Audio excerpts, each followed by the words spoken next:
네, 지난 1일 중국이 건국 70주년을 맞았습니다.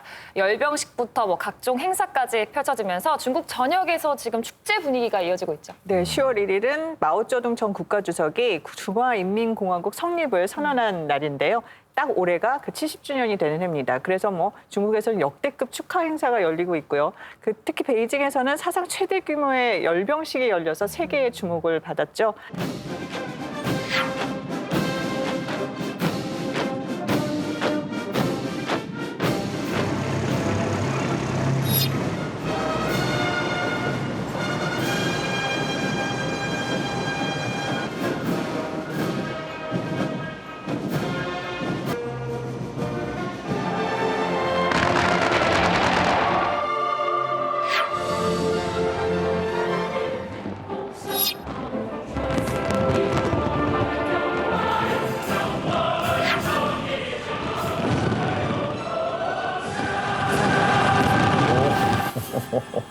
와, 정말 중국 스케일이 좀 다르네요. 맞아요. 진짜 이런 게 대륙의 클래스인가 이런 생각이 들 정도로 대단한데 근데 이제 한 10년 정도 주기로 대규모 열병식이 계속 중국에서 있어 왔거든요. 이번 열병식 어떻게 다른가요? 아무래도 시대적인 상황을 반영한 무기들이 상당히 많이 나왔다라고 볼 수 있겠습니다.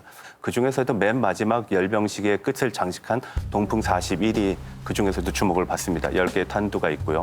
약 12,000km에서 15,000km 사이를 날아가게 됩니다.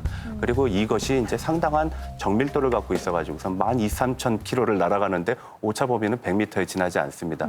결국은 중국의 어떤 기술력 그리고 군사력이 상당한 수준에 올랐다라는 걸 반영하고요. 이런 측면에서 보게 되면은 결국은 미중 무역 갈등 속에서 나타나고 있는 미국의 압력에 대해서 중국이 전혀 굴하지 않겠다.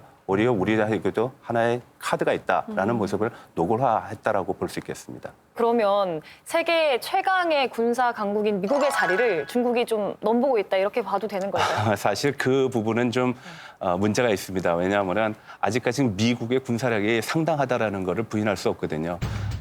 미국은 전 세계 1위입니다. 2위에서부터 9위를 합친 것보다도 더 많은 국방비를 지출하고 있거든요. 현재 핵무기 숫자를 바라본다면 여전히 미국이 가진 핵무기 숫자가 중국이 가진 핵무기 숫자의 한 20배 정도 된다고 추정할 수 있어요. 이 공교롭게도 열병식 바로 그 다음 날 미국이 이 미니트맨 3 탄도미사일을 발사를 했어요. 그 미니트맨 3 탄도미사일이 50년 동안 시전 배치됐으니까 사람들이 이게 제대로 작동하는 거야? 라고 이제 의심을 하고 있거든요. 제대로 작동된다고 하는 걸 보여줌을 통해서 여전히 미국의 핵 전력이 매우 강하다라고 하는 메시지를 지금 전 세계로 보여준 거죠. 네. 근데 그럼에도 불구하고 이번 열병식에서 미국이 좀 두려울 만한 무기들이 되게 많았었습니다. 특히 어쩌면 우리한테도 위협이 될 만한 무기를 선보였어요. 바로 등펑 17이라고 하는 이 미사일을 선보였는데요. 그러니까 극초음속 미사일이라 해서 속도가 무지 빠릅니다. 그리고 이 미사일이요, 회피 기동을 할 수 있어요. 그래서 이 탄도미사일이 날아가다가 떨어진다고 생각했는데 갑자기 다시 올라갔다가 다시 떨어지는. 그러니까 그렇기 때문에 이거는 잡기가 무척이나 어렵죠. 그리고 얼마 전에 이 등펑 17을 분명히 언급하면서 바로 한국에 배치된 사드가 등펑 17은 막을 수 없다 이런 말들을 했었거든요. 그러니까 우리한테도 사실은 약간 위협적인 무기라고 볼 수 있습니다. 네. 중국을 중심으로 동북아 지역에서 군사 경쟁이 막 일어나는 것 같아서 좀 불안한데 특히 저는 스텔스 전투기를 두고 경쟁을 하고 있는 것 같아요. 중국이 열병식에서 공개하기도 했었죠. 그 자체 스텔스기 젠20이라고 굉장히 기동성이 좋다고 해요. 그리고 무인 스텔스기까지 실전 배치를 했고요. 일본도 지난해부터 경쟁적으로 스텔스기를 배치를 했고 우리나라도 올해 처음으로 도입을 했죠. 그러면 이런 추세라면 한반도 주변에 2020년 중반, 그러니까 몇 년 안 남았어요. 그 한반도 주변에 배치될 스텔스 전투기가 500대가 넘을 거라는 전망도 있습니다. 이렇게 화려한 무기 퍼레이드는 보여줬습니다만 열병식 외에도 이런 중국의 어떤 힘을 과시하는 이벤트가 하나 더 있었다고 하더라고요. 바로 중국의 신공항입니다. 그러니까 허베이성에 있는 따신공항이라 그래가지고선 북경에서 한 200km 정도 떨어져 있거든요. 근데 규모가 얼마나 크냐 하면은 축구장, 그러니까 터미널의 크기가 축구장 97개 정도 됩니다. 투입된 그 비용이 우리 돈으로 한 75조 정도가 되고요. 뭐 규모 면에서는 중국이 모든 것을 압도한다라고 할 수 있겠습니다. 결국은 이러한 대형 프로젝트는 무엇을 반영하냐? 시진핑이 지금까지 강조하고 있었던 중국의 꿈, 위대한 중화의 부흥, 이것의 어떤 물적인 증거를 만들어 놓는 작업이라고 저는 봅니다. 교수님이 아까 중국은 크다 하셨는데 저는 많다라는 게 먼저 떠오르거든요. 그래서 신공항 얘기를 듣고 처음 떠오른 게 중국인 여행객이에요. 유커. 제가 좀 찾아봤더니 지난해 유커 수가 1억 5천만 명에 육박했대요. 우리 인구의 한 3배 정도가 되니까 어마어마한 거죠. 그러니까 이 사람들이 또 쓰는 돈이 미국 관광객의 2배라고 하거든요. 그러니까 정말 무시할 수 없는 큰 손이 된 것 같습니다. 뭐 공항도 그렇고 유커도 그렇고 어떤 G2로서의 중국의 경제 굴기를 상징적으로 보여주는 게 아닌가 이런 생각이 들어요. 정치적으로 바라보면 이 경제 굴기가 두려움으로 좀 보이기도 해요. 중국의 해외 여행이 정치적 영향력으로 사용될 때가 종종 있거든요. 그렇죠. 2016년에 사드가 배치됐을 때 중국에서 비공식적으로 한한령이 있었습니다. 네. 그래서 유커들이 한국에 오지 않았고요. 최근 들어서도 이런 일이 종종 일어나요. 지금 이 터키하고 중국이 그 신장 지역에 살고 있는 위구르인들의 처우를 둘러싸고 지금 부딪혔거든요. 그랬더니 바로 여행 경계령을 내렸어요. 그럼 이제 여행자가 안 가는 거죠. 사실은 이 여행객 숫자가 그냥 단순한 여행객 숫자가 넘어서 정치적 영향력으로 이어질까 좀 두려운 마음이 좀 듭니다. 그런 배짱 좋은 얘기를 하는 게 바로 그 경제적인 뒷받침이 있기 때문이 아닌가 싶은데 이 중국 그 건국 70주년을 되돌아보면 뭐 빼놓을 수 없는 게 경제 성장일 것 같아요. 그 중국 국내 총생산 GDP가 1950년대에 비교하면 450배 이상 급증을 했다고 하거든요. 미국에 이어서 세계 2위입니다.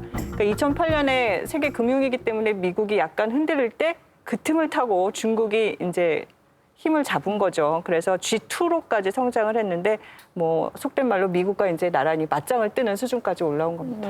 근데 이렇게 승승장구할 줄만 알았던 중국 경제가 또 이제는 약간 하강기에 접어들었다 이런 의견도 나오고 있는데요. 우리가 보게 되면은 실질적으로 많은 지표들이 과거와 같지는 않다라고 볼 수 있겠습니다. 시진핑 정부는 전면적인 샤오캉 사회의 실현을 얘기를 했는데 근데 이 전면적인 샤오캉 사회가 실현하기 위해서는 중국 경제 성장률이 최소한 6% 이상의 성장을 지속적으로 유지를 해야 되는데 올해만 해도 그 6%가 흔들리지 않을까라는 우려가 많다라는 점은 여러 가지 문제점들을 대변한다라고 볼 수 있겠습니다. 이런 악화된 중국 경제에 이어서 또 중국의 또 다른 위기가 있습니다. 바로 장기화되고 있는 홍콩 시위입니다. 홍콩에서 반중 정서 어떻게 계속 이어지고 있죠? 그렇죠. 1일에 중국에서 이렇게 성대하게 기념 행사를 하는 동안에 홍콩에서는 이 중국 공산당에 희생된 이들을 위해서 애도의 날로 정했어요. 홍콩에서는. 그래서 검정색 옷을 입고 대규모 행진을 벌였는데 이 과정에서 뭐 화염병, 체류탄이 오가는 격렬한 시위가 벌어졌고요. 경찰이 또 시위대를 무자비하게 진압을 한 겁니다.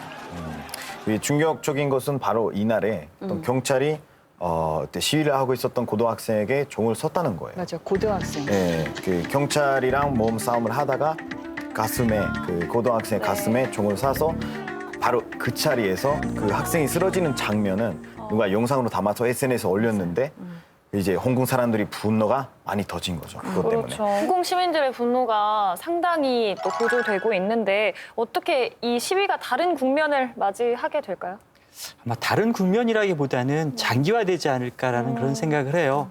기본적으로 홍콩 같은 경우에는 지금 그 부의 불평등이라고 하는 근본적인 모순이 있고 이곳이 지금 정치적 불만으로 표출되는 상황이기 때문에 단순히 정치적 이 불만 상황이 될 수 있는 표면적인 문제가 해결된다 하더라도 여전히 그 갈등은 계속 지속될 거라는 그런 생각이 들어요.